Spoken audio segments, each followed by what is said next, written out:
Ya, puan-puan jemaah muslimat, kalau ikutkan jadual pada hari ini, sebenarnya diadakan di ruang ataupun Dewan Solat Surau Darul Hikmah di Bandar Sultan Sulaiman. Itu pada peringkat awal anda difahamkan kerana kuliah untuk muslimat Assalamualaikum atau admin. Suara tak dengar. suara Puan tak keluar jelas dulu. ke? Tak puas yang pemanggil tu sudah keluar dulu, korang masuk balik. Jelas je Ya. Ustaz, jelas. Keluar dulu, Ya, korang masuk balik. mungkin line dekat tempat Hajar Miskiah mungkin. Cuba keluar dulu, lepas tu masuk semula insya-Allah. Okey. Baik.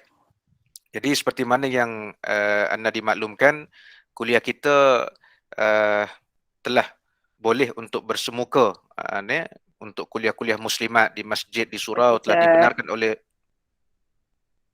dibenarkan oleh pihak Jabatan Agama Islam oleh JAIS, alhamdulillah.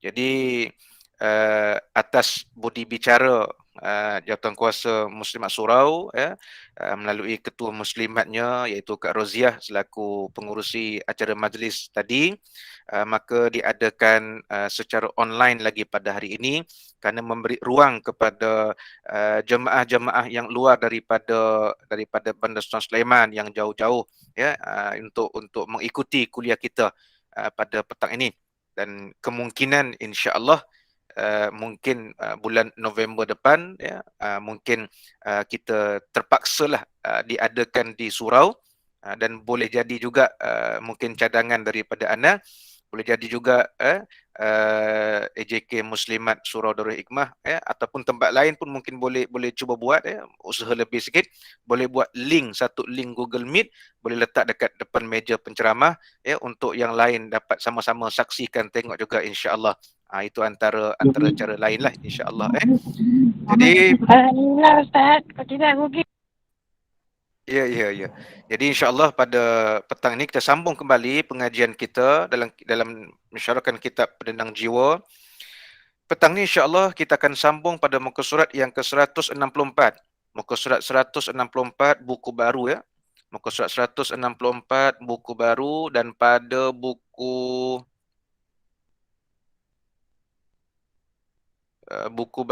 lama tadi Kak Rozia ada sebut ya. Minta Kak Rozia umum balik buku lama. Tu 133. Kitab lama muka surat 133. Ya. Kitab baru muka surat 164. Sekejap ya.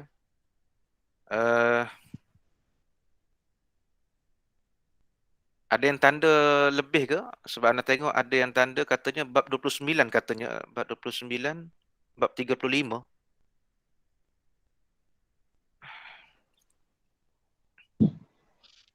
Assalamualaikum Ustaz. Waalaikumsalam warahmatullahi. Ni kitab ni tajuknya apa? Pasal dekat Penenang bab Jiwa. 3, ya, bab 35 menjadikan wali selain Allah. Bab 35. Oh, jauh tu, jauh. Kitab saya yang lama kot. Bukan. Sekejap ya. Kalau muka surat 163 lah. Sebab memang kalau kuliah di surau sendiri pun memang kita akan ambil masa sikit sebab ada jemaah buku lama, ada jemaah buku baru.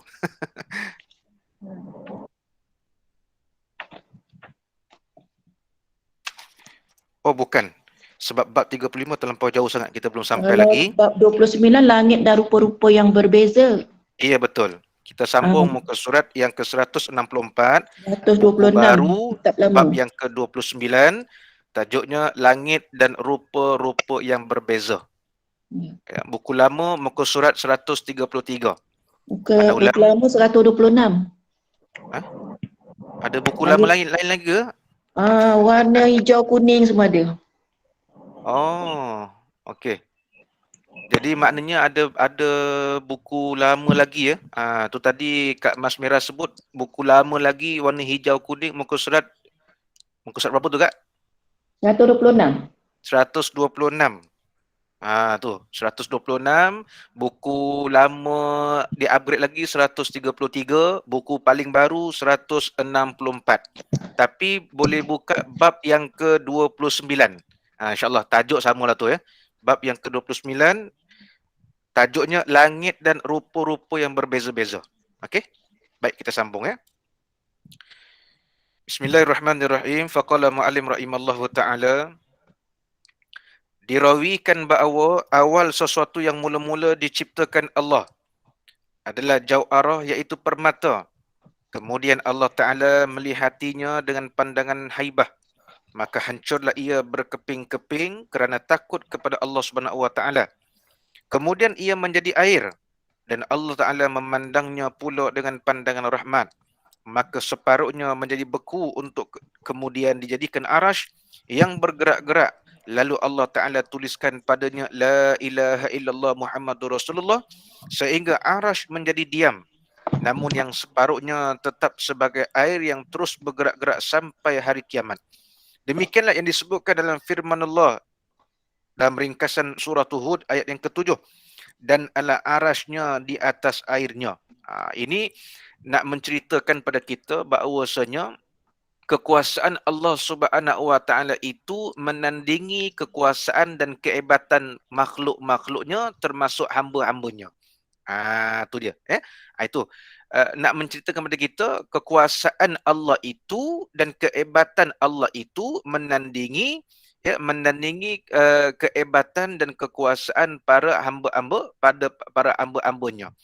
Jadi kalaulah manusia itu dia merasakan, manusia itu dia mengatakan dia ada kuasa, ya, kemudian dia mengatakan dia seorang yang hebat, maka jangan kita lupa bahawasanya hebatnya kita itu dan berkuasanya kita itu adalah pinjaman daripada Allah Subhanahu Wa Ta'ala.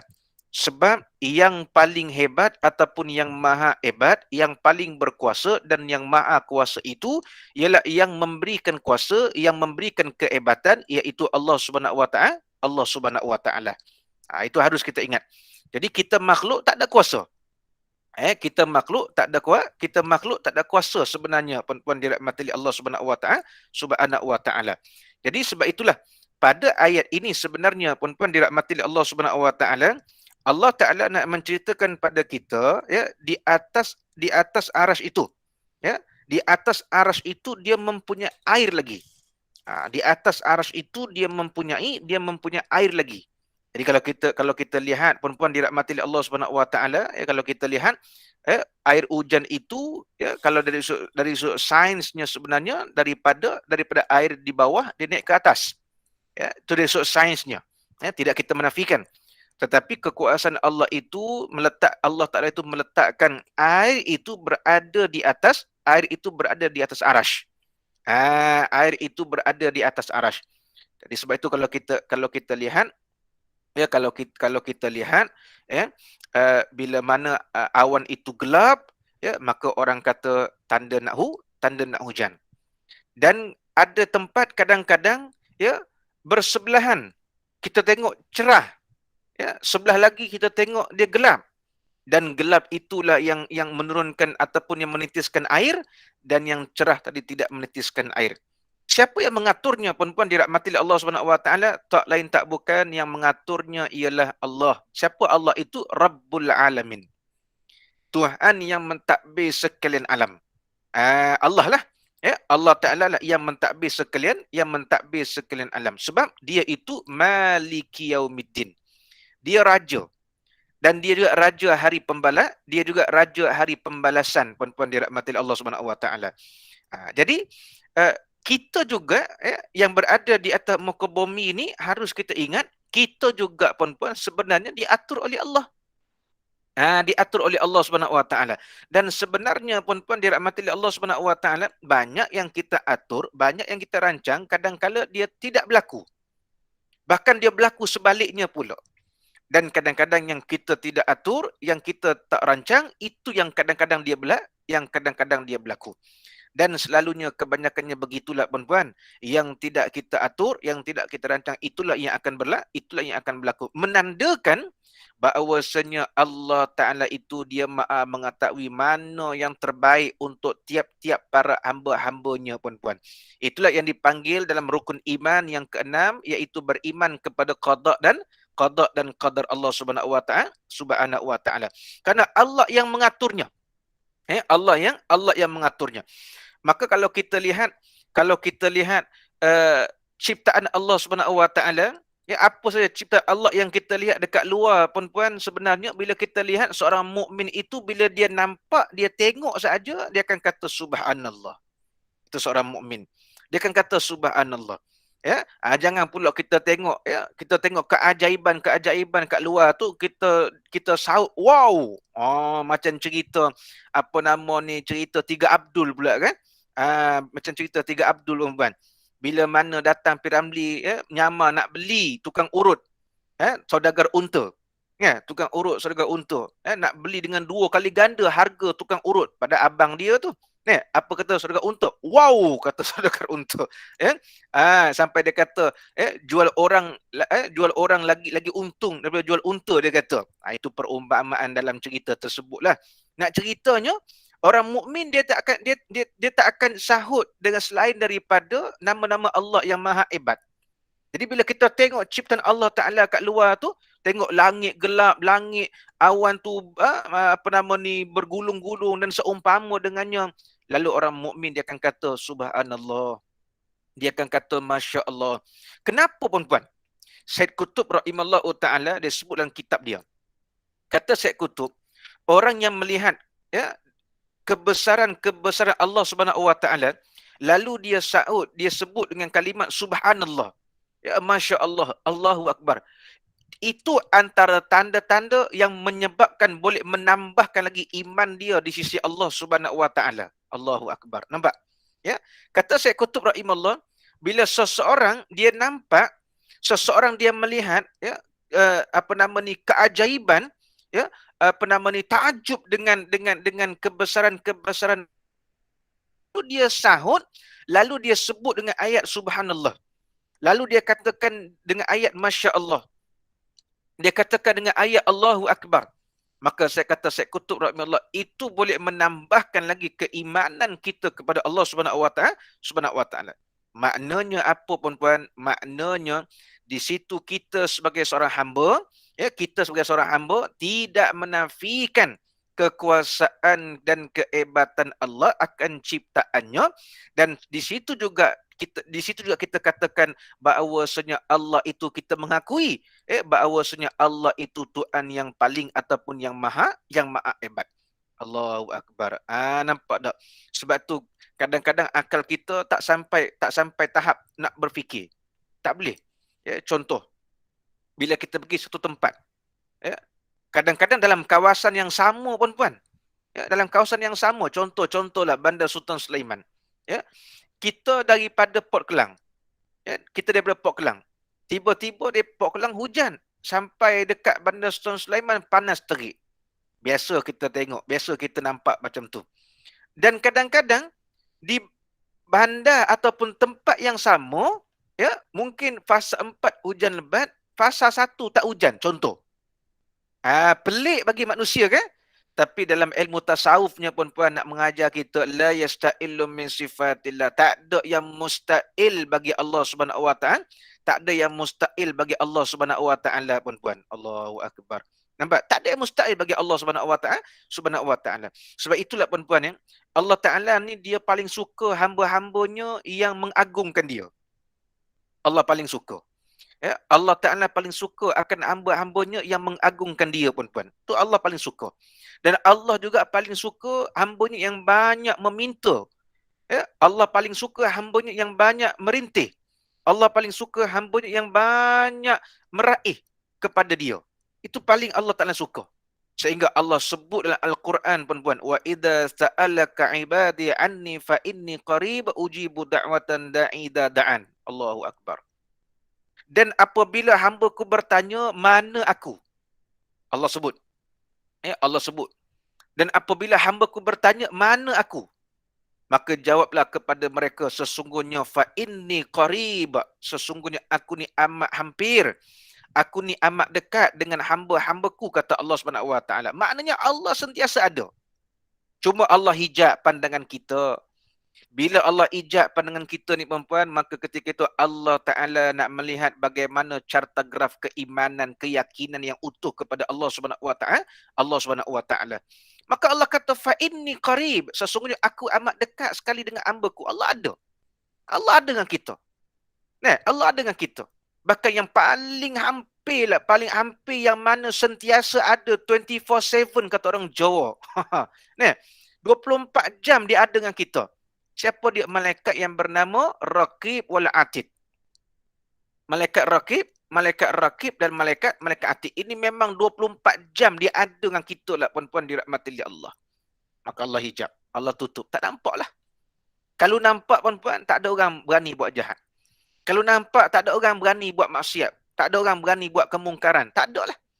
Maka ketika itu Allah nak lihat, Allah nak test, Allah nak tengok bagaimana keimanan, iaitu keyakinan, kepercayaan kalian kepada aku, kata Allah Subhanahu wa taala. Fa inni qarib, kata Allah. Maka bagi tahu pada mereka, sesungguhnya aku amat dekat dengan mereka. Nampak puan-puan? Sebab tu kalau kita banyak meminta, kita banyak merintih, kita banyak meraih kepada Allah Subhanahu wa taala, sebenarnya puan-puan hati kita bertambah tenang. Subhanallah. Ya, hati kita bertambah tenang. Ya, sebab itu banyakkan mengadu dengan Allah. Bukan tak boleh mengadu dengan makhluk, boleh. Tapi puan-puan, mengadu kita dengan makhluk kadang-kadang boleh jadi rakan pendengar saja. Ya. Tapi kita mengadulah kepada yang memberi kesedihan. Ana ulang, mengadulah kita kepada yang memberi kesediaan. Siapa yang memberi kesediaan? Allah. Dan kenapa dia beri kita kesediaan? Kerana dia nak uji kita. Allahu Akbar. Kerana dia nak uji kita, puan-puan. Orang mukmin itu, puan-puan, senantiasa diuji. Ingat tak Ana sebut kuliah kita yang lepas? Ya, Ana sebut kuliah kita yang lepas, kalau masih ingatlah, kalau tak banyak makan kari kepala ikan, nalar kek. Puan-puan, orang mukmin itu senantiasa diuji kerana Allah Ta'ala sayang dia. Pelik Dalam ilmu tasawuf, kerana kitab ni pun sebahagian daripada ilmu tasawuf, karangan Imam Al-Ghazali rahimahullah. Dalam perbahasan ulama-ulama tasawuf, maka sayangnya Allah itu pada hamba-hambanya yang mukmin, maka diberinya ujian, dan bukan ujian itu sebagai tanda Allah Ta'ala tak sayang, Allah Ta'ala benci. Tak, bukan. Tapi dari sudut pandangan ulama tasawuf, ujian itu menandakan Allah sayang kita, kerana dengan ujian tadi, puan-puan, sebenarnya lebih menjaga diri kita. Tu, lebih menjaga diri kita, puan-puan dirahmati Allah Subhanahu wa taala. Nampak tak, puan-puan? Tu. Lalu Allah sebut apa dia? Ujibu da'watan da'i da'an, maka mintalah kepadaku. Minta pada aku, kata Allah. Minta pada aku, doa. Minta pada aku, kata Allah. Lepas tu kau usahalah, kau ikhtiarlah nak cari macam apa benda kau hajat sekalipun. Lepas kau dah usaha, lepas kau dah ikhtiar, kata Allah, lepas tu kau serah balik pada aku. Tawakal tu ala Allah. Serah balik pada aku. Kerana akulah yang menentukan, kata Allah. Dapat ke tak? Jadi ke tak? Terima ke tak? Aku yang menentukan, kata Allah. Tapi sebelum aku nak menentukan tu, kata Allah, aku nak kalian ni usaha, ikhtiar dulu, kata Allah. Doa dulu. Minta dulu pada aku. Lepas tu usahalah. Lepas tu ikhtiarlah. Lepas dah usaha ikhtiar, tawakal tu Allah. Serah pada aku. Aku yang menentukannya, kata Allah Subhanahu wa taala. Sebab Allah ni pasti kabulkan. Sebab tu Ana selalu sebut, kalau dulu dalam kuliah-kuliah kita boleh bersemuka kan, Ana selalu sebut, orang yang berdoa dengan bersungguh-sungguh. Ya. Sebab itu, puan-puan, Imam Syafi'i rahimahullah sebut, doa ni ada dua keadaan. Satu, doa yang Allah makbulkan terus. Yang kedua, doa yang Allah lewatkan makbul. Doa yang Allah makbul terus, doa hamba yang serius, yang bersungguh-sungguh, puan-puan. Ya. Tapi doa yang dilewatkan, yang dilambatkan, doa orang yang berdoa tapi dia doa dalam keadaan biasa, puan-puan. Dia berdoa dalam keadaan biasa, puan-puan. Sebab tu bila kita berdoa kepada Allah, ya, buatlah gaya mengharap, gaya merayu, gaya suara menangis. Kalau menangis sungguh lagi betul. Kerana Allah Ta'ala lebih suka begitu, puan-puan dirahmati Allah Subhanahu wa taala. Mana bukti betul Allah terima tu? Biasa kita dengar ayat ni, wa qala rabbukum ud'uni astajib lakum. Dan Allah berfirman, ud'uni, mintalah pada aku, kata Allah, minta. astajib lakum, akan ku perkenankan, akan ku kabulkan, kata Allah Subhanahu wa taala. Apa yang membezakan? Ana sebut tadi perempuan, apa yang membezakan? Lambat dengan cepat. Lambat dengan cepat. Dan lagi penting perempuan, wala taqnatu mir rahmatillah. Itu paling penting. Apa kata Allah? La taqnatu, dan jangan kalian berputus asa mir rahmatillah, daripada mengharapkan rahmatku padamu, kata Allah Subhanahu wa taala. Kata Allah Subhanahu wa taala. Jangan putus asa. Jangan putus asa. Sebab tu bila kita nak buat kebaikan, jangan putus asa. Sebab nak buat kebaikan ni dia ada halangan dan rintangan dia, tapi ending dia perempuan, ya, kemuncak dia, penghujung dia, ending dia perempuan, subhanallah, cantik aturan Allah Subhanahu wa taala. Ini dikatakan, ya, kekuasaan, dikatakan kebesaran Allah Subhanahu wa taala, ya. Baik. Selanjutnya, air itu bergelombang dan saling berlaga hingga mengeluarkan asap dan naik sebahagian demi sebahagian tersusun, rapi dan berbuih. Maka daripadanya lah Allah Ta'ala menciptakan langit dan bumi bertingkat-tingkat. Keduanya berkait rapat, dan dari situlah Allah Ta'ala menciptakan angin sehingga membelah antara langit dan bumi, sebagaimana yang dikhabarkan Allah SWT dengan firman-Nya yang bermaksud surah As-Sajdah ayat 11. Kemudian dia, iaitu Allah, menyengaja ke langit sedang ia sebagai asap. Allahu Akbar. Perempuan tengok, ya. Langit ni, dalam hadis kata Nabi sallallahu alaihi wasallam, ada 7 lapisan langit. Dan ada khilaf mengatakan 8. Ada khilaf di sana. Ya, 7 ataupun 8. Puan-puan bayangkan. Dalam hadis kata Nabi SAW, selang satu langit. Selang satu langit ni jarak perjalanan dia 300 tahun perjalanan. Allahu Akbar kabira. Bayangkan puan-puan. Ya. Kemudian, kita nampak adanya matahari. Kita nampak adanya matahari, puan-puan. Ya, kita kait antara sains dan Islam. Kita kait dua-dua, puan-puan. Kemudian kita nampak adanya matahari, puan-puan. Puan-puan bayangkan matahari yang terpancar ke bumi hari ini, bila kita kena pancaran cahaya matahari itu pun kita tak tahan panasnya, puan-puan. Betul tak? Subhanallah. Puan-puan, matahari yang ada kita nampak ni, supaya nampak macam dekat, puan-puan. Supaya nampak macam dekat. Tapi matahari ni dia duduk selepas langit yang ketujuh, puan-puan dirahmati Allah. Dia duduk selepas langit yang ketujuh, puan-puan dirahmati Allah Subhanahu wa taala. Allahu Akbar kabira. Subhanallah, masya-Allah, tabarakallah. Berapa jauh tu? Hebatnya, ta'zimnya Allah Taala ni, ta'zim sungguh. Hebat Allah ni. Engineer tak boleh buat gitu. Pakai engineer tak boleh buat gitu, puan-puan. Pakai engineer TMB pun tak boleh buat lah. Malaysia ni cerah 24 jam, tak ada malam. Pakai engineer TMB tak boleh buat juga, perempuan. Gelap 24 jam, tak ada siang. Tak boleh juga. Walaupun dia pakai engineer dalam TMB, tak boleh. Tak boleh, perempuan dirahmati Allah Subhanahu wa taala. Ya, tak boleh. Sebab apa? Sebab bukan dia cipta. Bukan pakai engineer TMB tadi cipta. Dia sebagai penyebab buat satu benda atas ilham dari Allah Subhanahu wa taala. Bayangkan berapa jauh. Dalam ilmu sains berapa jauh, perempuan? Berapa jauh? Kerja sekolah, cari. Dalam ilmu sains berapa jauh tu, perempuan? Perempuan. Bayangkan. Berapa jauh? Orang Kedah kata apa yang selalu sebut? Orang Kedah kata laksa, perempuan. Laksa. Nasib baik laksa. Kalau dia kata bihun, hancur. Tak boleh kira. Nak cerita, tak terkira lah jarak jauhnya matahari tu, tak terkira, perempuan. Orang Kedah kata laksa. Tak terkira lah. Kalau kata bihun lagi parah, perempuan. Hancur terus, tak boleh kira. Laksa boleh kira lagi sebutir sebab dia tebal sikit, perempuan. Allahu Akbar. Punya jauhnya matahari itu, perempuan dirahmati Allah Subhanahu wa taala. Cahaya dia boleh menembusi ke bumi. Allahu Akbar.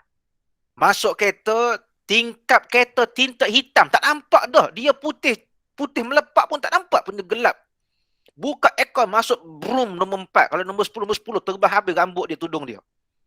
Tapi kadang-kadang perasan tak kita kata apa? Panaknya, kita rasa lagi panak. Sebab apa? bahangnya puan-puan. Bahang dia.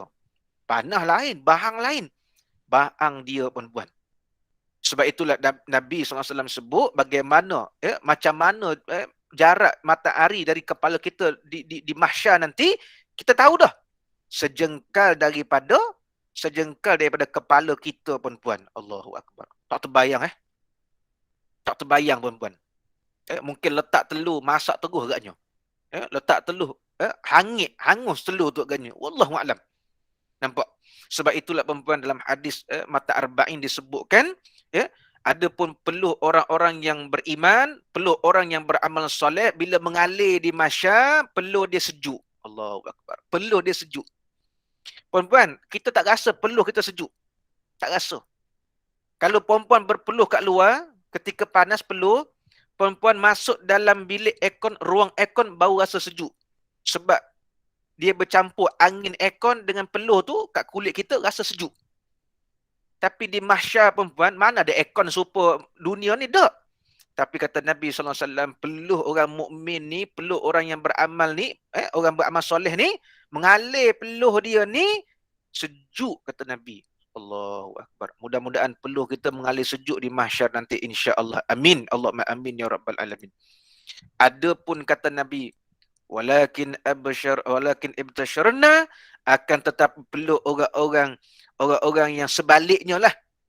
Orang-orang kafir, orang-orang yang kufur ni, ahli maksiat ni, peluh mereka mengalir kata Nabi SAW, bagaikan percikan api kata Nabi. Allahu Akbar. Bagaikan percikan api. Puan-puan kalau tengok orang welding besi tu, kalau kena seluar, kena kain, confirm berlubang. Supaya orang isap rokok gudang garam.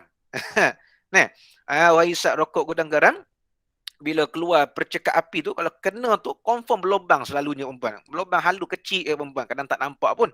Tapi lama-lama dia besar lah. Bayangkan, bagaikan percikan api peluh orang yang tak beriman tadi puan-puan dirahmati Allah Subhanahu wa taala. Nampak? Sebab itulah dalam Al-Quran Allah sebut satu ayat. Macam mana kita nak berada di mahsyar nanti puan-puan dalam keadaan kita sejuk. Kita berada di mahsyar dalam keadaan kita dilindungi dengan arasy Allah Subhanahu wa taala. Puan-puan, macam mana kita nak buat gitu? Macam mana kita nak buat gitu? Maka sebab itulah banyak hadis Nabi sebut tentang al-amalus soleh. Banyak hadis Nabi ceritakan, Nabi sebut tentang amal soleh.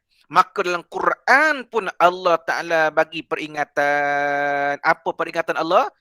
Biasa kita dengar ayat ni, ustazah, para ulama kalau sampaikan kuliah, kalau berkait dia akan sebut wa tazawwadu fa inna khairaz zadi taqwa, kata Allah. Wa tazawwadu. Banyak lagi bang. Allah. Ada lagi tiket. Kupon. Minta di-mutekan mikrofon tu ya. Minta maaf ya. Kalau ada tiket lebih, ustaz nak satu. Jangan lupa ya. Baik, kita sambung balik apa tadi? Iklan tadi ya. Siapa ingat tadi? Apa tadi nak sebut? Allahumma shalli ala Muhammad. Dalam Quran Allah berfirman. Ya. Masya-Allah. Ustaz. Ya. Ya, syukran. Allahu Akbar. Dalam Quran Allah sebut wa tazawwadu. Allah bagi ingat. Dan berbekallah kalian kata Allah. Tazawwadu, berbekallah kalian kata Allah. Maknanya Allah Ta'ala dah bagi ingat. Kalau bahasa Facebook apa puan? Kalau bahasa Facebook budak-budak ni, jangan kata abang tak payung. Jangan, makna kalau bahasa Quran jangan kata Allah tak payung. Gitulah lebih kurang. Maknanya Allah Ta'ala dah bagi peringatan. Allah Ta'ala dah bagi reminder. Wa tazawwadu kata Allah, dan berbekallah kamu, berbekallah kalian, dan buatlah bekalan kata Allah. Allah bagi tahu dah. Fa inna khairaz zadi taqwa. Karena sebaik-baik bekalan nanti yang kalian nak bawa depan aku nanti kata Allah, at-taqwa, ialah taqwa kata Allah Subhanahu wa taala. Apa tu taqwa?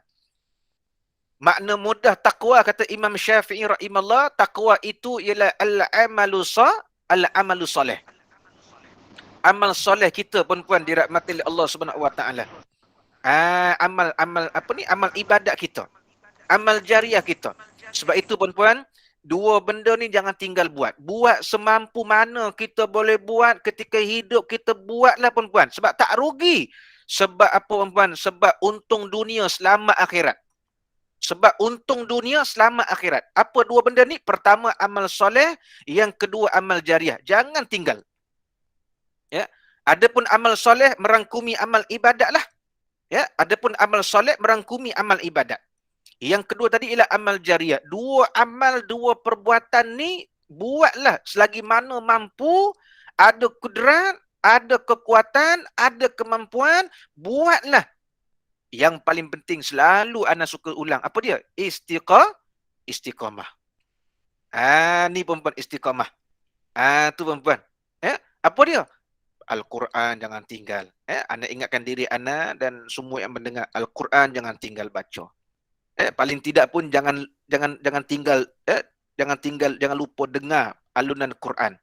Kemudian apa lagi? Zikrullah. Zikir. Kemudian apa lagi perempuan? Bangun malam, qiyamul lail, solat tahajud, Kemudian apa lagi perempuan? Solat awal waktu. Solat awal waktu. Kemudian apa lagi perempuan? Sedekah, jangan tinggal. Kemudian apa lagi perempuan? Bantu orang yang memerlukan pertolongan. Kemudian apa lagi perempuan? Buang benda yang memudaratkan orang. Contohnya nampak botol alih, nampak kaca alih, nampak paku tolong alih. Ni perempuan. Ini semua amal-amal soleh yang disukai oleh Allah dan Rasul sebenarnya perempuan dirahmati oleh Allah Subhanahu wa taala. Maka sebab itulah perempuan dirahmati oleh Allah Subhanahu wa taala. Bayangkan. Dan perbuatan ini pula perbuatan yang dapat menyejuk dan menyelamatkan kita terutamanya di alam barzakh, iaitu alam kubur. Nampak tak perempuan? Sebab itu banyak orang fikir bukan tak boleh, boleh. Tapi sekadarnya jangan melampau. Apa dia? Banyak orang fikir bila kecil rumah nak besar. Banyak orang fikir bila kurang gelap, bila kurang cahaya tambah. Banyak orang fikir bila kurang luas tambah keluasan. Apa lagi? Macam-macam. Kalau panas tambah lagi kipas ataupun aircon contohnya. Boleh, tak jadi masalah.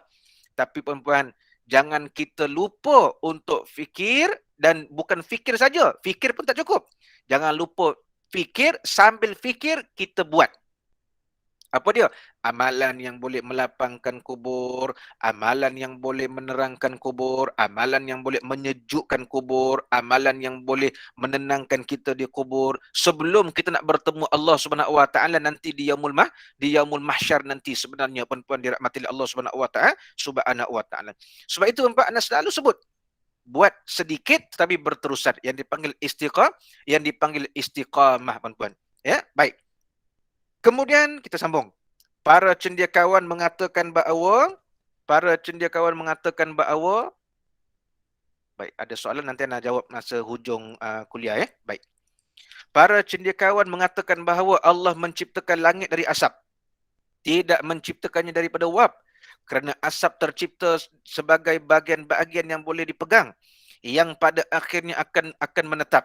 Sedangkan uap selalu berputar berulang-ulang, dan demikian ini merupakan kesempurnaan akan ilmu Allah SWT dan hikmahnya. Kemudian dia memandang air dengan pandangan rahmat sehingga menjadi beku sebagaimana adanya. Subhanallah. Nampak? Nampak. Sebab tu kalau kita negara 4 musim, kalau kita negara yang tak ada musim ni bukan. Tanya Malaysia apa musim? Rasanya tak ada musim kot. Sama je perempuan. Kalau negara 4 musim perempuan, ada musim lah. Kan? Musim panas, musim bunga, musim salji, musim sejuk, musim apa lagi, gugur bunga tu semua. Dia ada 4 musim. Kalau kita ni, katanya musim buah. Perempuan, kita ni, Ana tanya isteri Ana, kita Malaysia tak ada musim. Kita Malaysia berapa musim? Kita tak ada musim, dia kata. Ikut suka hati musim Malaysia, dia kata. Jadi kalau kata negara 4 musim, terutama kalau musim sejuk lah. Terutama kalau musim sejuk, musim salji.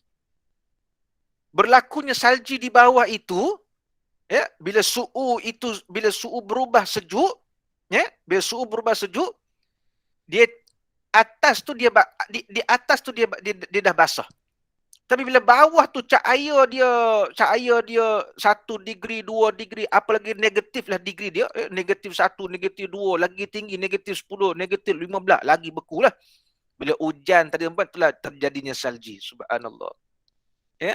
Tapi kalau musim tu sejuk, tiba-tiba hujan, dia tak jadi salji. Tak jadi ais, tapi jadi air juga. Maka esok sains kata apa? Ya, cair di atas. Nampak dia cair di atas. Itu kadang-kadang kita duduk berlawak bila hujan kat kawasan kita kan. Anak kata kat isteri, anak kata kat budak-budak. Ni apa namanya, cair di atas, maka tak ada salji kat tempat kita. Nak cerita tak ada lah. Nak cerita tak ada benda tu perempuan. Tapi ni kuasa Allah Subhanahu Wa Taala, kuasa Allah Subhanahu Wa Taala. Dan tidak mustahil perempuan. Bahkan ada beberapa negara Arab yang kita maklum negara Arab takkan berlaku perempuan salji. Tapi kuasa Allah dalam beberapa tahun ni ada negara Arab yang di beberapa tempat yang bersalji perempuan dirahmati Allah. Tetapi itu nak menceritakan pada kita ialah tanda-tanda akhir zaman sebenarnya perempuan. Nampak? Bila tanda akhir zaman ni banyak dah berlaku, tanda akhir zaman ni banyak dah muncul. Jangan kita banyak bersenang lenang. Nampak? Jangan kita banyak bersenang lenang. Sekurang-kurangnya perempuan, kita sentiasa upgrade amal ibadat kita. Setidak-tidaknya kita istiqamah. Kalau tak upgrade pun kita istiqamah. Tapi sebaik-baiknya upgrade lah perempuan. Sebab itu bila Allah tambah rezeki kita, jangan upgrade kehidupan. Ini anda selalu ingat. Bila Allah tambah rezeki kita, jangan upgrade kehidupan. Allah tambah rezeki, upgrade sedekah. Itu yang terbaik perempuan. Orang ditambah rezeki, dia upgrade kehidupan. Boleh, tak jadi masalah. Anak tak kata salah. Tapi ingat, bila dia upgrade kehidupan dia melampau, akhirnya rugi. Sebab yang memang confirm dia tinggalkan. Tapi bila Allah tambah rezeki dia upgrade sedekah dia perempuan, tak rugi. Sebab apa tak rugi? Sebab itulah yang akan menjadi ASA. Bukan ISA. ISA itu penjara tu perempuan. Kan? ASA, amanah sa'am akhirat. Yang dia buat tu bukan untuk orang tu. Yang dia buat untuk diri dia balik. Sebab tu Ana selalu ulang lah perempuan ni. Ana selalu ulang. Banyak orang dia salah faham. Ya. Mungkin puan-puan yang dah biasa ikuti kuliah Ana, atau ustaz lain mungkin ada penerangan yang sama. Ya. Sebab itu perempuan, sedekah yang kita buat, wakaf yang kita buat, infak yang kita buat perempuan, sebenarnya zahir kita kata untuk orang itu. Betul tak? Untuk orang itu. Zahir. Tetapi secara hakikinya perempuan, sedekah yang kita buat, wakaf yang kita buat, infak yang kita buat, sebenarnya hakikinya perempuan, dia berbalik pada diri kita, untuk diri kita. Di mana? Untuk hari akhirat nanti sebenarnya perempuan. Sebab tu tak rugi. Zahir kita kata, kita sedekah, kita wakaf untuk orang itu, untuk dia, untuk tempat itu. Tetapi hakikatnya perempuan, yang kita sedekah, yang kita infak, yang kita wakaf, sebenarnya berbalik kepada diri kita. Maknanya untuk diri kita sendiri. Sebab yang kita sedekah, yang kita wakaf, yang kita infak tadi, ialah saham yang kita buat di dunia untuk keperluan kita di hari akhir, di hari akhirat nanti sebenarnya perempuan. Cumanya antara nampak dengan tak nampak. Nampak dengan tak nampak itulah yang dipanggil iman. Nampak dengan tak nampak. Nampak dengan tak nampak tu ini dia yang dipanggil iman sebenarnya perempuan dirahmati Allah Subhanahu Wa Taala. Okey? Baik. Faedah antara langit dan bumi dan antara satu langit dengan langit yang lain. Juga ketebalan atau kekerasan masing-masing adalah dalam jarak 500 tahun. Atau ada khilaf tu tadi anda sebut. Ada kata 300, ada kata 500. Dia khilaflah hadis. Kemudian dikatakan bahawa langit itu lebih putih daripada susu. Adapun yang nampak hijau adalah kerana kehijauan Jabal Qaf dan langit itu dinamakan Raqi'ah. Yang kedua terdiri dari besi yang memancar cahaya. Namanya Fidum atau Ma'un. Yang ketiga dari tembaga dan biasa disebut malakut. Dan yang keempat dari emas putih menyilaukan mata. Nama Zairah. Yang kelima dari emas merah dan biasa disebut Mazina atau Ma'arah. Yang keenam dari Jau'arah. Namanya Khalisah. Dan yang ketujuh dari Yakut merah. Namanya Labiyah atau Dami'ah. Pada langit ketujuh inilah ada Baitul Ma'mur yang mempunyai 4 tiang. Salah satu tiangnya daripada yakut merah, sedang yang 3 lainnya dari Zabarjud hijau, emas putih dan emas merah. Dan qaul yang mu'tamad. Maksud qaul yang muktamad, sepakat ulama lah dalam perbahasan benda ni, bahawa bumi ini lebih afdal daripada langit kerana para nabi tercipta daripadanya, terkubur di sana pula. Di sana mana? Bumi lah. Sedangkan tingkatan bumi yang termulia adalah yang teratas, kerana di situlah tempat kemanfaatan alam. Subhanallah. Suatu perempuan tengok ya, hebat lagi ciptaan Allah Ta'ala ni, puan-puan, ya. Allah Ta'ala cipta bumi, Allah cipta langit dan awan. Tak ada tiang. Tak ada tiang. Kalau buat bangunan, buat rumah kita, buat bangunan lah, tak ada tiang, tak ada pasak, tak ada konkrit, confirm runtuh. Tapi hebat Allah Ta'ala cipta langit, Allah cipta bumi, dia tak ada tiang. Dia tak ada tiang, perempuan dirahmati Allah Subhanahu Wa Ta'ala. Dia tak ada tiang. Tapi kukuh. Dan perempuan tengok bagaimana Allah cipta awan, perempuan. Subhanallah. Perempuan tengok. Kalau sekarang tak boleh tengok lah. Sekarang kat dalam rumah kebanyakannya ya. Kejap lagi keluar rumah, kejap lagi. Ya. Tengok Allah Ta'ala cipta awan. Awan tu dia kukuh. Nampak tak? Dia kukuh. Siling rumah kita punya kuat paku tu. Punya hebat paku. Special lah kadang-kadang tu. Siling sampai tahap siling boleh runtuh ke lantai. Tapi tak dengar lagi lah perempuan. Awan jatuh ke bumi.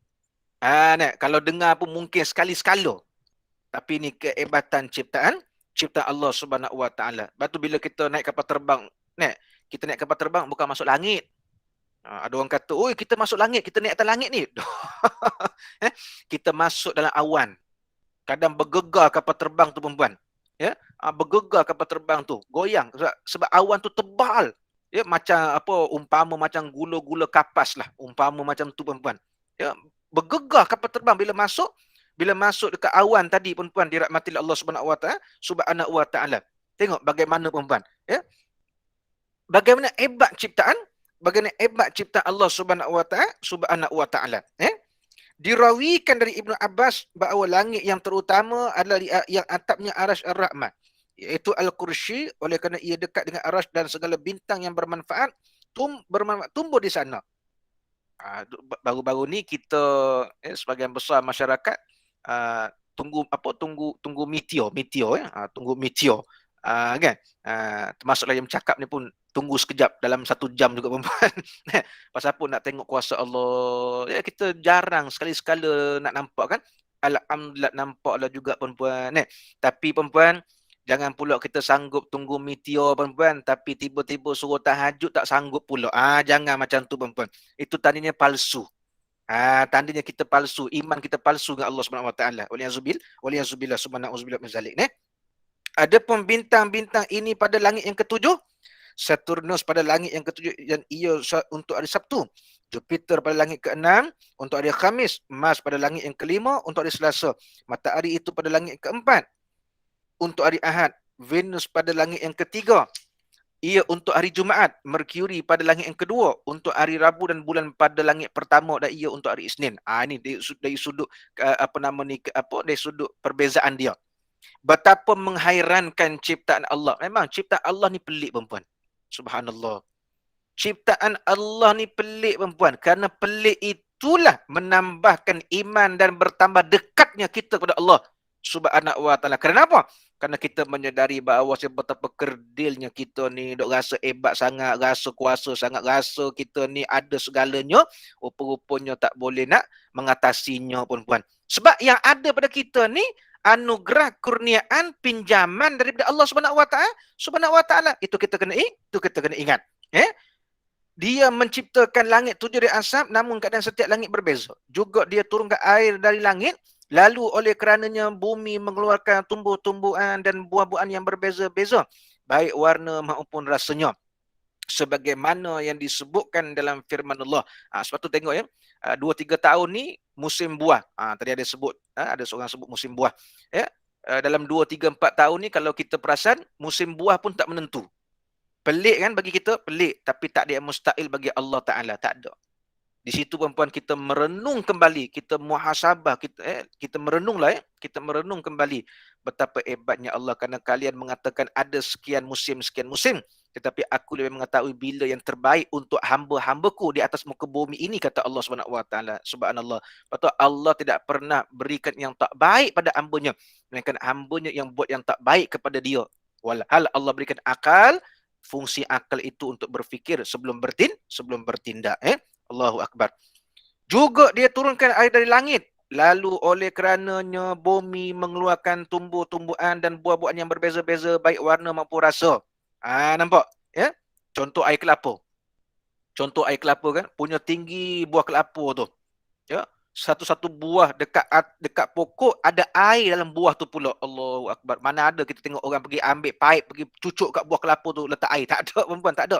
Ya, punya tinggi pokok kelapa tu, perempuan. Ya, ada buah, dalam buah tu pula ada air pula. Allahu akbar, betapa hebat. Dan ada pula kebaikan buah kelapa tu pula. Subhanallah. Nampak tak, perempuan? Sebab itu Islam tak menolak dunia, tapi jangan kita menafikan jangan kita menafikan akhirat. Kemudian Allah berfirman untuk akhir petang ni dalam surah Ar-Ra'd yang ayat yang keempat, yang bermaksud, dan dalam pada itu kami lebihkan setengah dari yang lain tentang rasa buahnya, sesungguhnya pada demikian itu menjadi keterangan akan adanya Allah Subhanahu wa taala. Nampak? Ada benda manis, ada benda pahit, ada benda masin, ada benda tawa, dan macam-macam. Nampak? Dan macam-macam lah. Ya, bagaimana Allah Ta'ala nak bagi kita rasa lah. Ada benda pahit, ada benda manis, ada benda masin, ada benda tawa, dan macam-macam. Ya, itulah cipta Allah Subhanahu wa taala. Ada benda yang boleh kita makan, ada benda yang kita tak boleh makan.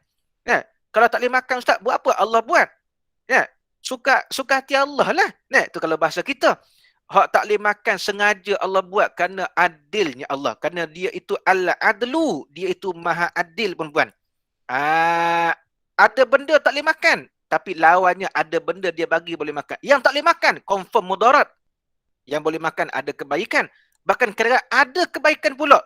Ya, dia boleh jadi mudarat kalau berlebih-lebihan.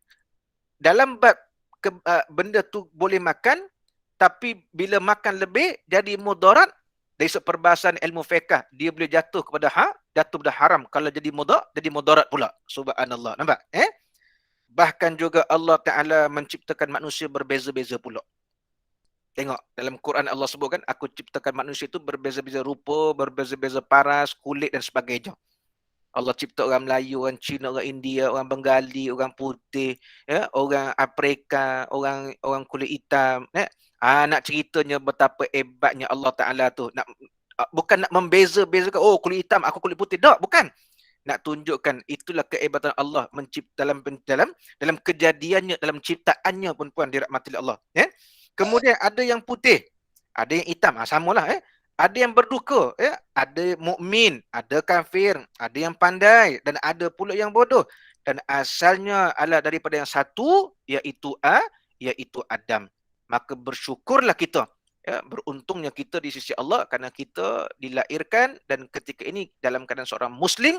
Mudah-mudahan kita seorang Muslim yang benar beriman dan bertakwa kepada Allah Subhanahu wa taala, dan mudah-mudahan kita termasuk golongan hamba-Nya yang senantiasa mengagungkannya, mengingatinya dan melaksanakan perintahnya dan meninggalkan larangan-larangannya. Dengan demikian mudah-mudahan kita senantiasa termasuk golongan hamba Allah yang beruntung di dunia dan beruntung di hari akhirat. Wallahu a'lam. Insya-Allah, puan-puan dirahmati Allah, kita akan sambung lagi pada kuliah yang akan datang pada bab yang ke-30.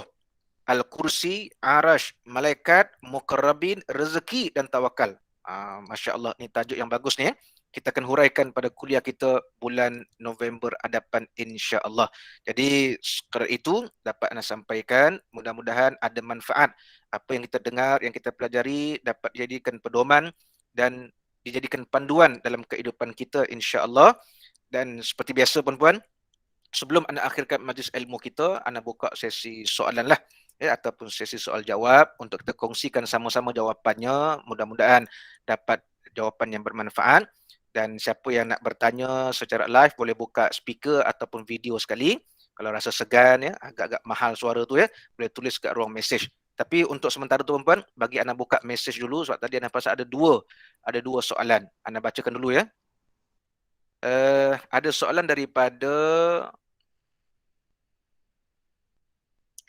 Raf RCA. Oh, special nama ni. Assalamualaikum Ustaz. Waalaikumsalam warahmatullahi. Solat di awal waktu selalunya selepas berapa minit lepas azan. Adakah selepas azan terus solat atau ada masa yang dikira sebagai solat di awal waktu? Baik. Solat awal waktu ni maksudnya dia ada dua perbahasan ulama fiqh. Pertama, azan terus solat. Itu dimaksud solat awal waktu. Yang kedua, azan yang kita dengar, tak kisahlah TV, radio atau dekat masjid surau, khususnya orang perempuan lah yang habis sahaja azan, kita boleh solat. Kecuali ada perbahasan ulama fiqh tentang solat Jumaat. Tentang perbahasan ulama fiqh tentang solat Jumaat. Contoh ya, kalau kita dekat negeri Selangor, fatwa setengah jam selepas solat Jumaat. Setengah jam selepas azan Jumaat. Adapun kita nak solat zuhur, ya, pada hari Jumaat bagi orang perempuan khususnya ataupun orang lelaki yang tak dapat solat Jumaat, ya, setengah jam selepas solat Jumaat itu fatwa, ya. Adapun hukum boleh dilaksanakan, ya, selepas tamatnya azan zuhur Jumaat, ya. Tetapi kalau ikut fatwa kita laksanakan setengah jam selepas solat Jumaat, Jadi agak-agaklah kalau kata zuhur satu suku, 1.15, ya, maknanya perempuan 1.45 anggaran dah boleh solat. Tak ada masalah. Okey? Wallahu a'lam. Baik, kemudian soalan, anda baca mesej dulu. Kemudian daripada Nasni Hani. Ni Hani ni madu ni. Masya-Allah. Infak wakaf sedekah sama ke kalau kita cakap dengan boleh ke? Maaf bertanya. Tak ada apa salah pun. Kenapa nak minta maaf ya? Okey. Soalan ni perempuan banyak kali juga anda dah terangkan. Adapun sedekah, wakaf, ya, dan infak. Ada satu lagi perempuan, ya, hadiah. Adapun empat-empat ni semua bahasa Arab. Kita pinjam dalam bahasa Melayu menjadi percakapan harian. Adapun sedekah dengan wakaf dua benda yang berbeza. Ya, sedekah ni benda yang kita berikan sebagai amalan harian. Adapun wakaf, sesuatu benda yang kita buat, dia tertentu. Sebab itu kalau wakaf, anda selalunya kata apa bila wakaf, lebih afdal wakaf ni dengar nak buat masjid, dengar nak buat rumah anak yatim, dengar nak buat madrasah tahfiz, ataupun contohnya perigi air atau pergi wakaf, itu yang terbaik. Sebab wakaf ni perempuan, ya, kalau kita meninggal, pahalanya berjalan perempuan. Lepas tu ketika hidup, buatlah. Kalau waris masa hidup, kalau kita dah meninggal, waris tahu, dia sambung buat, alhamdulillah.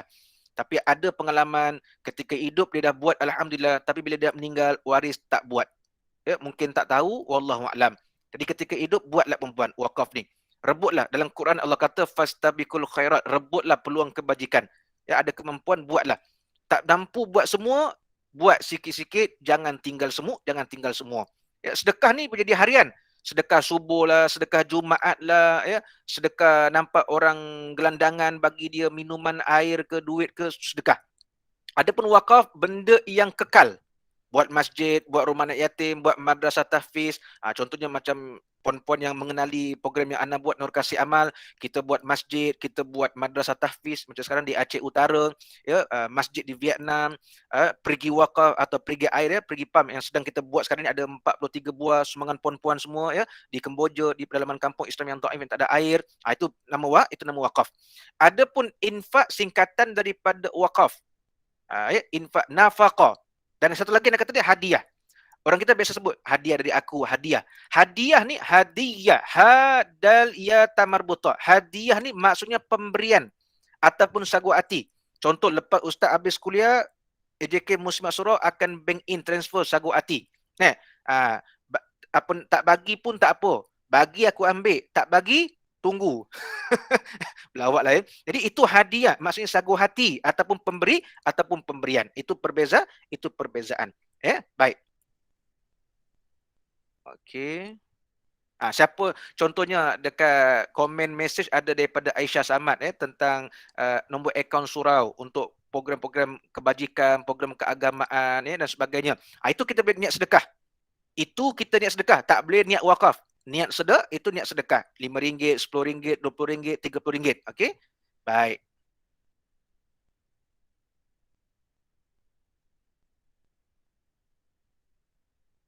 Baik, ada soalan lagi. Aisyah Samad, Ustaz, kenapa Nabi Muhammad tidak menerima sedekah tetapi menerima hadiah seperti dalam kisah Salman Al-Farisi? Dia beza. Gini, hadiah, rasanya dah terangkan juga ya, tapi ulang sikit lah. Hadiah ni maknanya pemberian. Jadi dalam peristiwa Salman Al-Farisi memberi hadiah atau pemberian, contoh, kita dalam satu program, ya, kita dijemput. Seminar lah, kita dijemput, kita sebagai juru cakap. Kemudian dia bagi kita orang panggil tu macam cenderahati, ataupun kotak dibalut cantik, hadiah. Itu dia bagi hadiah ataupun pemberian kerana meraihkan. Itu dengan hadiah. Adapun sedekah lain. Sedekah ni dalam arti kata pertolongan. Dalam bab jariah sebenarnya. Okey? Allahu a'lam. Milah Zai, Ustaz nak lafaz hadiah ke atau sedekah lepas baca Fatihah untuk ibu bapa? Nak lafaz hadiah ke ataupun sedekah lepas baca Fatihah untuk ibu bapa?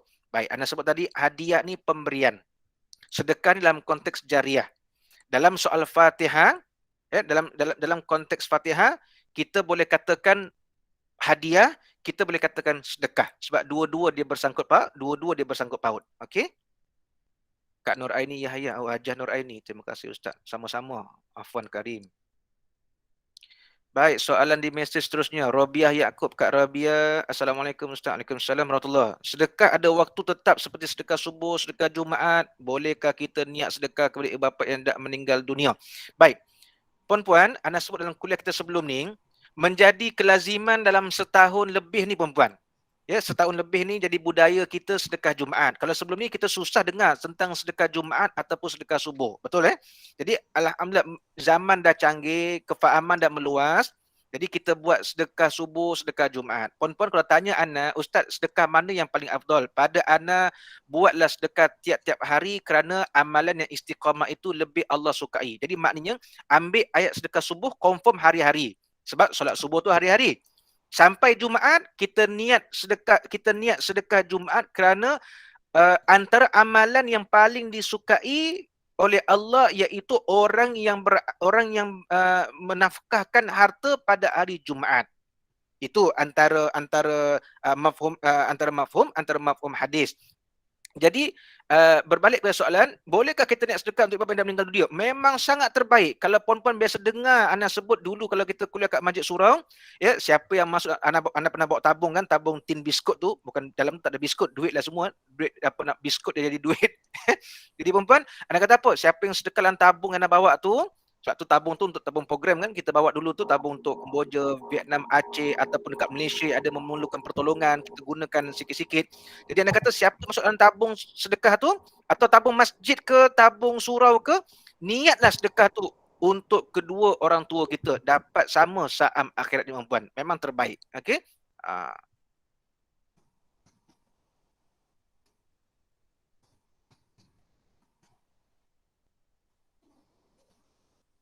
Mariati Yem, Ustaz, amalan baca surah-surah yang diamalkan tiap-tiap hari, contoh surah Al-Waqi'ah, Al-Mulk dan lain-lain, dikira sebagai membaca Al-Quran ke? Ya. Sebab namanya surah dan surah itu termasuk sebahagian daripada Al-Quran. Jadi surah Al-Waqi'ah, surah Al-Mulk dan lain-lain termasuk daripada Al-Quran.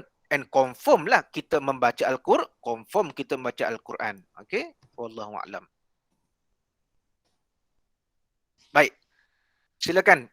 Kalau ada nak tanya dekat video, kalau ada. Anda stop dulu pada mesej. Assalamualaikum Ustaz. Waalaikumsalam. Saya Makcik Zan daripada Kuantan. Ya, sila. Mungkin dia persoalan ni mungkin lari sikit pada tajuk tapi ada bersamaan dengan yang kita belajar inilah tentang langit tu kan. Soalan lari tak apa, jangan orang yang lari. Sila. Ustaz gini. Sejak Ya, putus Oh, putus. Okey, tak apa. Yang lain, kalau ada soalan yang lain? Pada ruang video. Okey, Assalamualaikum Ustaz. Waalaikumsalam. Ya, silakan. Okey, saya nak tanya. Ustaz, kita setiap kali kita nak bersedekah tu pada ibu bapa kita, memang kita kena berniat ya Ustaz? Bukankah kita kalau kita buat benda yang baik, benda yang soleh, automatik pahalanya akan mengalir kepada kedua ibu bapa kita. Okey. Ha. Baik. Seorang anak, apa sahaja amal jariah yang dia buat, seorang anak apa saja amal jariah yang dia buat, dia nak buat itu dah kira niat. Itulah mudah Islam. Dia nak buat tu dah kira niat. Dan seorang anak, namanya anak, anak sebagai anak, perempuan pun sebagai anak, walaupun dah ada anak tetap jadi anak. Seorang anak, apa saja amal jariah yang dia buat, subhanallah, automatik mak bapak dia pun dapat sama perempuan. Cuma disebutkan tentang niat ni perempuan, kalau kita buka dalam kitab Al-Um, Imam Syafi'i rahimahullah mengatakan niat itu untuk lebih meyakinkan perbuatan seorang hamba, itu saja. Itu saja. Okey? Wallahu a'lam. Okey. Ustaz, Terima kasih. berbalik pada soalan tadi Ustaz. Ya, silakan. Saya pernah bermimpi dekat langit tu, Ya. ada tulisan ada macam ayat-ayat Al-Quran lah. Tapi dalam kita baru pertama kali tengok, kita rasa macam memang kita rasa subhanallah, ya Allah ya Tuhanku, cantiknya tulisan tu. Ya. Tapi dalam masa yang sama kita rasa takut. Ya Allah, takutnya, ya Allah, apakah yang apa kesalahan yang kita buat? Kita akan cakap macam itu kan. Ya. Tapi di banyak-banyak yang kalimah tu, saya semua nampak kalimah la ilaha illallah. Ya. Jadi apa tu Ustaz? Mungkin saya banyak buat kesilapan ke? Ya. Boleh tahu Ustaz bagi penerangan? Baik. Terima kasih Ustaz. Sama-sama. Baik. Kak Nur Aizan Omar. Jauh daripada Kuantan, Pahang, Masya Allah. Anda difahamkan kuliah online kita daripada Singapura pun ada, daripada Indonesia pun ada perempuan. Masya Allah. Itulah kelebihan kuliah online ya. Tapi tak boleh selalu sangat. Dia kena bersemuka juga. Ada barakahnya perempuan. Baik. Jadi balik pada soalan tadi. Bermimpi, kemudian nampak langit, kemudian nampak kalimat, dan kalimat itu nampaknya kalimat la ilaha illallah Muhammadur Rasulullah. Ketika nampak itu subhanallah, kita memuji Allah kebesarannya, sebab nampak dalam mimpi. Kemudian kita dalam masa sama at the same time kita rasa ketakutan. Puan-puan, sebenarnya rasa takut itu tanda takwa. Subhanallah, itu tanda takwa sebenarnya perempuan.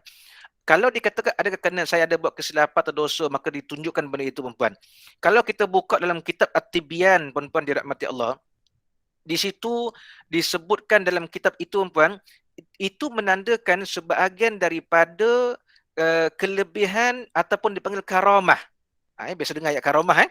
Kelebihan ataupun karamah yang diberikan oleh Allah kepada seorang hamba yang dipilih olehnya. Ustaz, kenapa Allah tak pilih saya? Ada sebab kenapa Allah tak pilih kita perempuan. Itu kelebihan. Tetapi kalau Allah tak pilih kita untuk melihat itu, Allah pilih kita nak tengok atau lihat yang lain pula perempuan. Tak semesti satu benda. Tak semesti satu benda.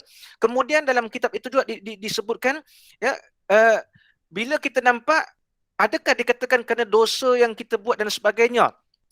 Sebenarnya perempuan, di situ dia dalam kitab itu mengatakan perempuan, sebenarnya perempuan, mengajar kepada kita bahawasanya untuk menambahkan lagi atau mengupgradekan lagi amal ibadat kita kepada Allah Subhanahu wa taala. Maknanya bukan amal yang berat-berat, tidak. Bukan amal yang berat-berat, tetapi dalam konteks amal yang berterusan sebenarnya. Dan kalau Allahumma shalli ala Muhammad dalam kitab penawar hati, bukan ni lain sebab hati ni banyak. Dalam kitab penawar hati ataupun dalam kitab Allahumma shalli ala Muhammad Tazkiyatun Nafs, anda ada mengajar di Bukit Kemuning. Dalam kitab Tazkiyatun Nafs disebutkan perempuan, kalau kita nampak dan kita rasa takut, sebenarnya yang kita nampak itu sedang mendidik hati atau sedang mendidik jiwa kita sebenarnya perempuan. Jadi apakah bukti dia mendidik jiwa? Dengan kita nampak, kita menambah gerun, menambah gementar. Itu menandakan dia sedang mendidik kita, sedang mentarbiah jiwa kita, mentarbiah hati kita sebenarnya. Dan selebihnya mudah-mudahan itu dapat menjadikan kita seorang hamba yang soleha, seorang hamba yang benar keimanan kita kepada Allah Subhanahu wa taala, insya-Allah. Wallahu a'lam.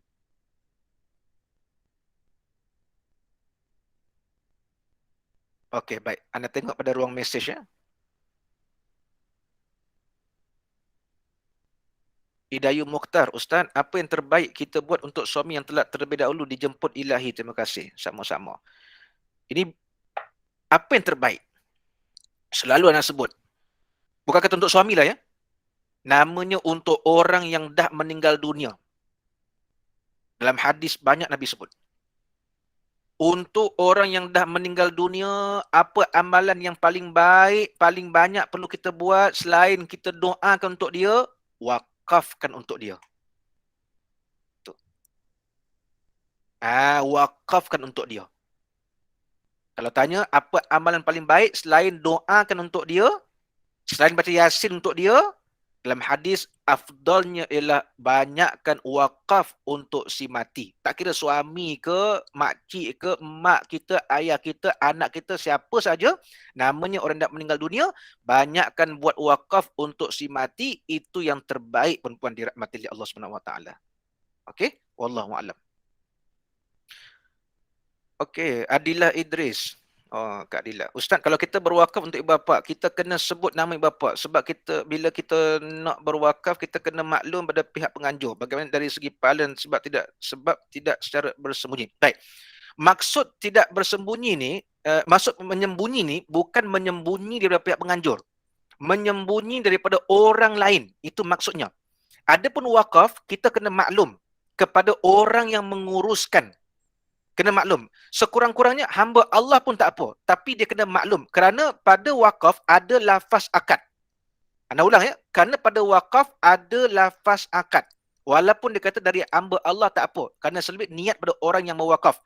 Adapun pada penganjur, contoh macam anak, penganjur ataupun penerima amanah, kena maklum. Kena maklum. Yang dikatakan tentang tidak bersembunyi, itu kalau dia pergi war-war pada orang, aku buat, itu yang dikatakan tidak secara bersembunyi.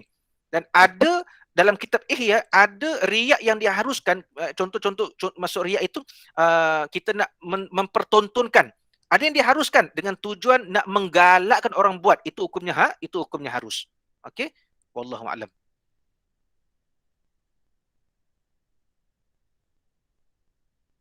Okey, mungkin soalan yang terakhir. Kalau ada soalan yang terakhir ya. Assalamualaikum Ustaz. Assalamualaikum. Ya, silakan. Saya nak tanya Ustaz, kenapa ya kita difahamkan oleh ada segolongan penceramah lah yang mengatakan kita kalau nak menghadiahkan Al-Fatihah ni tak sampai pada sahabat ataupun jiran, tapi hanya khusus untuk ibu bapa sahaja. Boleh bagi penjelasan dan pencerahan Ustaz? Baik. Puan-puan dirahmati Allah SWT. Bagus soalan ni.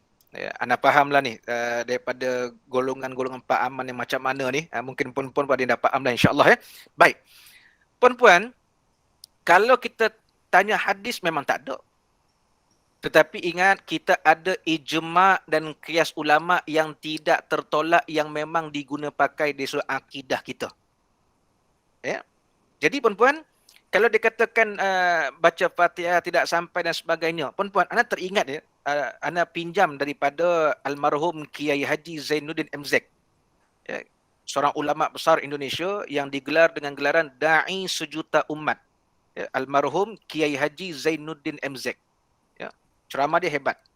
Kalau kita kat Malaysia ni siapa? Kalau yang memang ramai kat Dewan Stadium, Ustaz Azad Idrus, contohnya. Almarhum Kiai Haji Zainuddin MZ pernah ditanya satu hari ketika dia pergi ziarah kematian untuk guru dia di Indonesia, ya, dia orang Indonesia dan dia pun dah meninggal, ya, Allahumma firlahu warhamhu. Tiba-tiba datang seorang hamba Allah, dia tanya pada Kiai Haji Zainuddin MZ, Pak Kiai, ada yang saya mau tanyain Pak Kiai. Lalu Kiai pun tanya, apa yang kamu mau tanya? Dia tanya apa? Dia kata, Pak Kiai, apakah tahlil Fatihah yang dibaca itu sampai kepada orang yang telah mati? Jawab Kiai Haji Zainuddin MZ dari dapur. Mula-mula dia jawab apa? Ya, kalau mau tahu sampai apa enggak, ya coba mati dulu. Ya coba mati dulu, dia kata. Sebab bila mati nampaklah, kan? Nampak apa enggak? Ya kalau nampak, ya minta kembali terus ke dunia. Kalau dapatlah balik ke dunia balik. Itu secara logik. Nak tahu nampak tak nampak, cuba mati dulu, dia kata. Yang kedua dia kata, persoalan sampai tak sampai bukan kerja kita. Sebab itu dalam hadis Matan Arba'in, hadis 40, disebut pada Al-Hadisul Awal, hadis yang pertama sekali tentang niat. Innamal a'malu biniat. Sesungguhnya Allah Ta'ala menilai, Allah melihat pada hati, pada niat kalian. Niat kita mukhlisin, ikhlas lillahi ta'ala karena Allah. InsyaAllah. Yang penting ada keyakinan. Yang penting nawaitu, dan nawaitu itu bukan nawaitu yang terkeluar daripada bukan terkeluar daripada syarak perempuan. Dan di perbahasan fiqh dia termasuk bid'ah. Tetapi termasuk bid'atul dola, bid'atul hasanah, bid'ah yang dianggap baik, bid'ah yang dianggap baik. Jadi pada kita perempuan, terutama orang yang berpegangkan manhaj Ahlussunnah wal Jamaah, kita berpegang pada itulah perempuan sebenarnya. Ada pun yang itu kita tolak ke tepi kerana itu boleh mengelirukan kita. Walal perbuatan itu bukan perbuatan yang menyalahi syarak ataupun yang boleh menggugurkan akidah. Tidak sebenarnya perempuan. Ya, wallahu a'lam. Assalamualaikum Ustaz. Waalaikumsalam. Ya, silakan. Okey, saya Rizwan daripada Ya, Johor. Okey. Johor. Saya nak bertanya Sila. berkenaan dengan soalan niat lah. Ya. Kita buat satu perkara tu kerana Allah Ta'ala. Niat memang betul kerana Allah Ta'ala. Okey. Seperti program ini, saya harap diteruskan sampai ke akhirnya. Jangan Amin. dah habis PKP, kita stop. Saya harap diteruskan lah, sebab untuk saya ada segelintir cakap ni semua golongan yang dah berumur. Saya tak setuju. Sebenarnya golongan ini untuk semua golongan lapisan masyarakat. Saya sendiri baru umur 30-an. Okey, saya mengaku kan. Saya seronok. Bukan 3 tahun ya? Bukan. Anak saya pun ada kat sebelah ni. Masya-Allah. Alhamdulillah.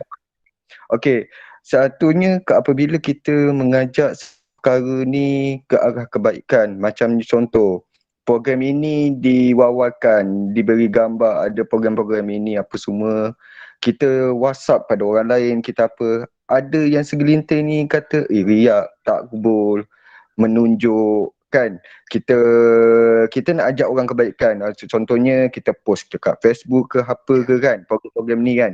So diorang cakap kita ni seperti menunjuk ke arah ni. Sedangkan kita ni niat kita nak ajak orang ke arah kebaikan. Kenapa orang boleh ajak kita berkaraoke, pergi ke tempat-tempat yang lara, tapi kenapa kita ajak untuk kebaikan di sebaliknya pula. Tapi kalau orang ajak pergi karaoke, pergi pusat hiburan, diangkat, diuji, disanjung kan. Kenapa kita ajak program-program ni susah sangat orang nak terima. Banyak sangat halangan. Wallahu a'lam. Baik, soalan yang bagus daripada saudara Muhammad Rizwan daripada Johor ya, masya-Allah. Okey. Dia ada 2 jawapan yang boleh Ustaz bagilah, yang boleh anda bagi ya.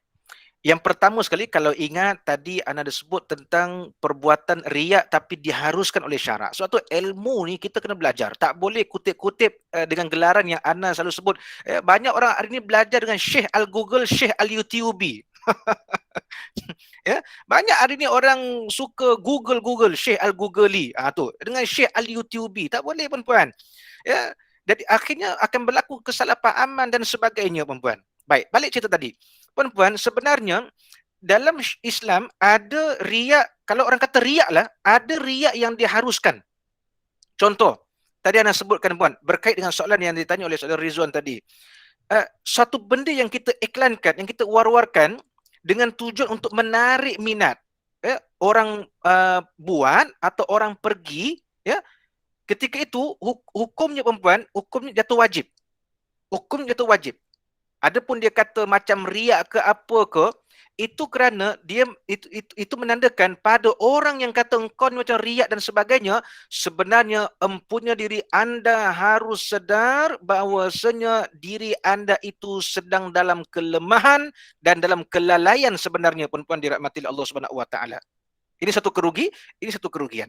Kalaulah kita forward info ke grup WhatsApp, personal WhatsApp, Facebook, kita sharekan dan sebagainya, niat kita untuk orang involve, terbabit dengan cara mudah seperti hari ini, seperti petang ini perempuan, niat kita memang betul kerana Allah Subhanahu Wa Taala. Allah Taala yang menilainya perempuan. Kita makhluk tak boleh menilai. Sebab itu dalam Quran Allah sebut apa? Manusia hanya boleh mengagak-agak saja, tetapi yang mengetahuinya aku, kata Allah Subhanahu Wa Taala. Jadi berbalik untuk meringkaskan jawapannya kepada saudara Rizwan, pertama Ustaz bagi tahu, ya, Ustaz ucapkan jazakumullah khairul jazak, barakallahu fik, teruskan. Ya, tadi awal-awal tadi ana sebut wala taqnatu mir rahmatillah. Jangan kalian berputus asa dari mengharap rahmatku. Kita buat ni perempuan, salah satu daripada yang kita dapat yang Allah curahkan, yang Allah limpahkan pada kita rahmat Allah Subhanahu Wa Taala. Apa tanda Allah Taala beri rahmat dan kita dapat rahmat dia? Tenang.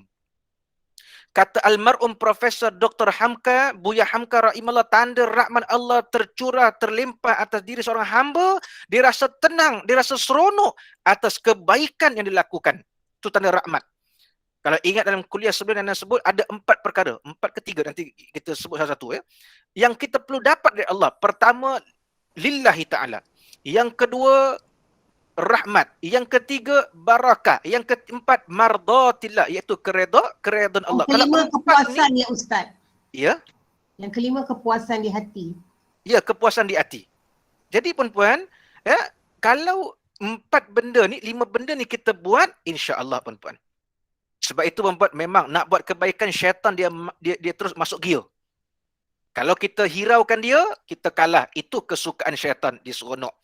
Kalau kita tak hiraukan, kita teruskan dengan kebaikan kita, maka syaitan menangis, syaitan kalah sebenarnya perempuan dirahmati Allah. Sekurang-kurangnya juga perempuan, di sisi Allah, malaikat telah mencatat kita terlepas di sisi Allah Subhanahu Wa Taala. Kalau di akhirat dia tanya, kenapa kau tak ajak aku? Malaikat dah catat, Rizwan Muhammad Zidah ajak engkau hari-hari, tapi engkau kata dia riak lah dan macam-macam. Di akhirat, di mahsyar perempuan, kita terlepas di sisi Allah Subhanahu Wa Taala, insya-Allah. Wallahu a'lam. Baik. Jadi puan-puan dirahmati Allah. Ayah, ada soalan ke? Silakan Ustaz, nak tanya satu Ustaz, nak tanya satu. Sekejap ke apa? Ana bagi Elfi Ratna dulu.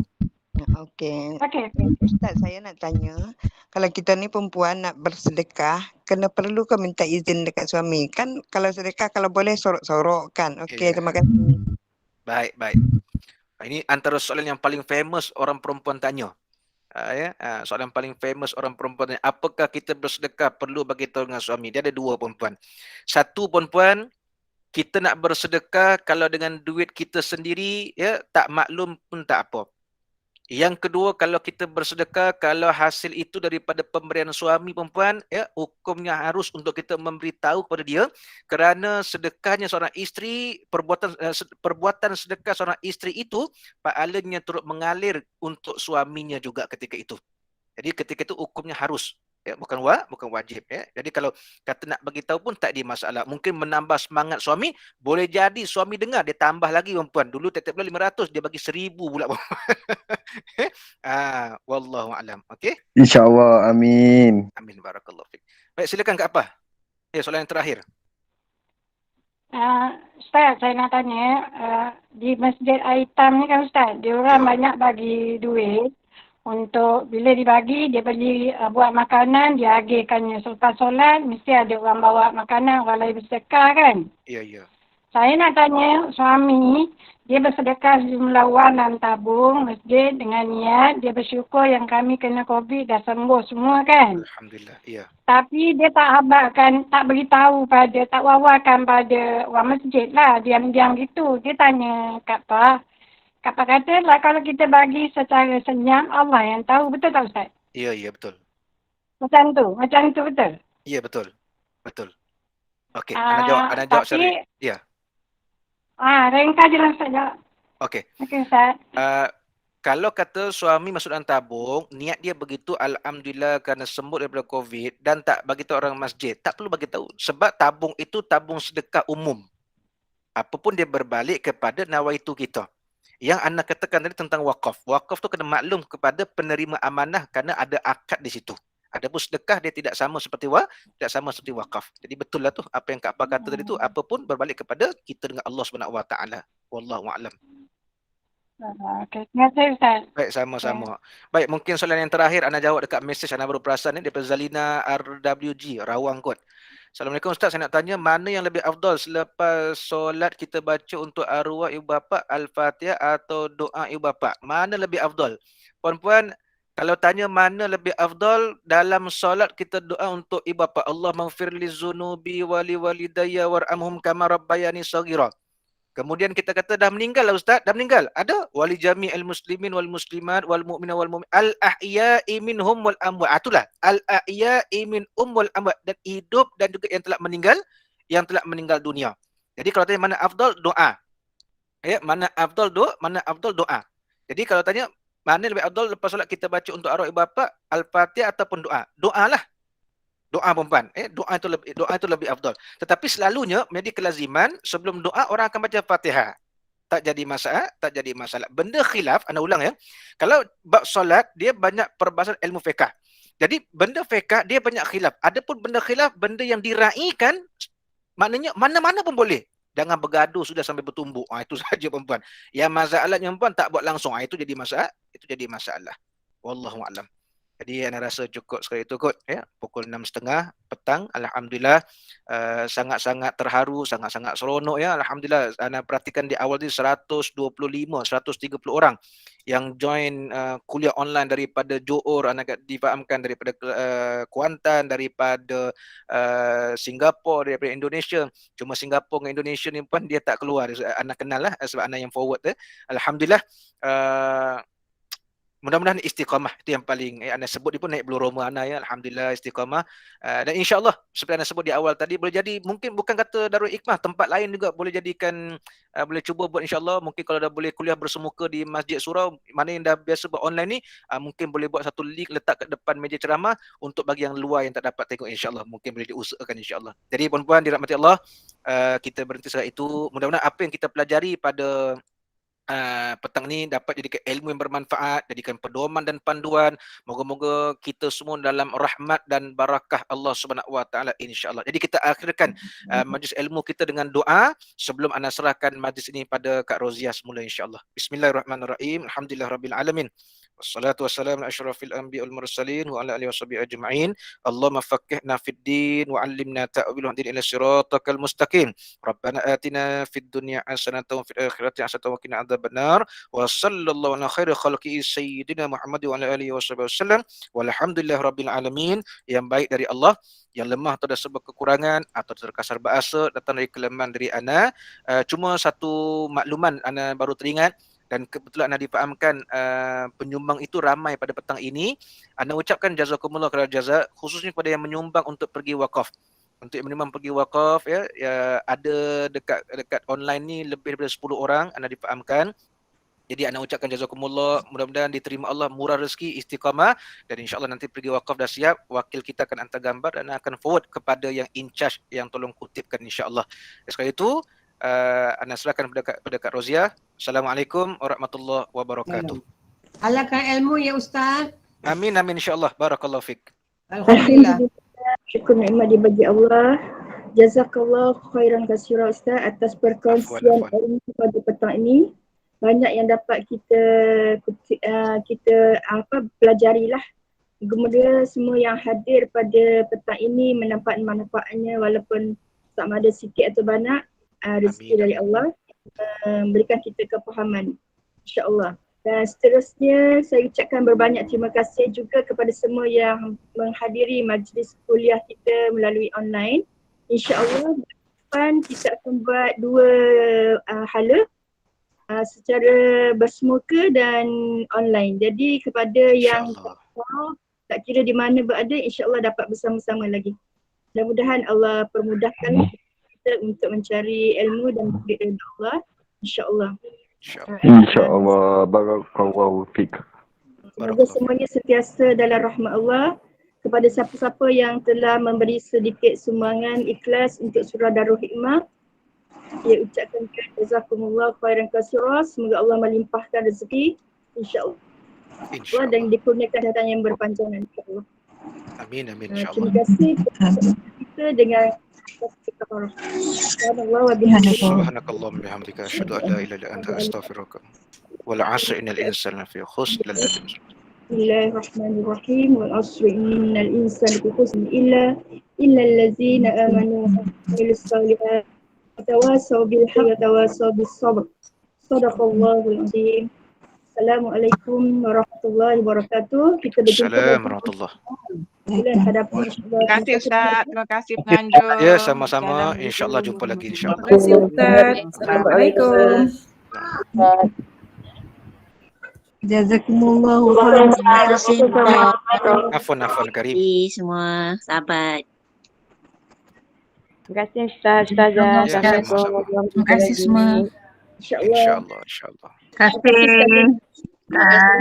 kasih. Assalamualaikum. Terima kasih semua. Assalamualaikum. Pada Terima Ustaz kasih dan Ustaz, terima kasih pengunjung. penganjur. Ya, Assalamualaikum. sama. Waalaikumsalam warahmatullahi. Pada penganjur dan Ustaz, saya tadi saya buat juga FB Live Ustaz.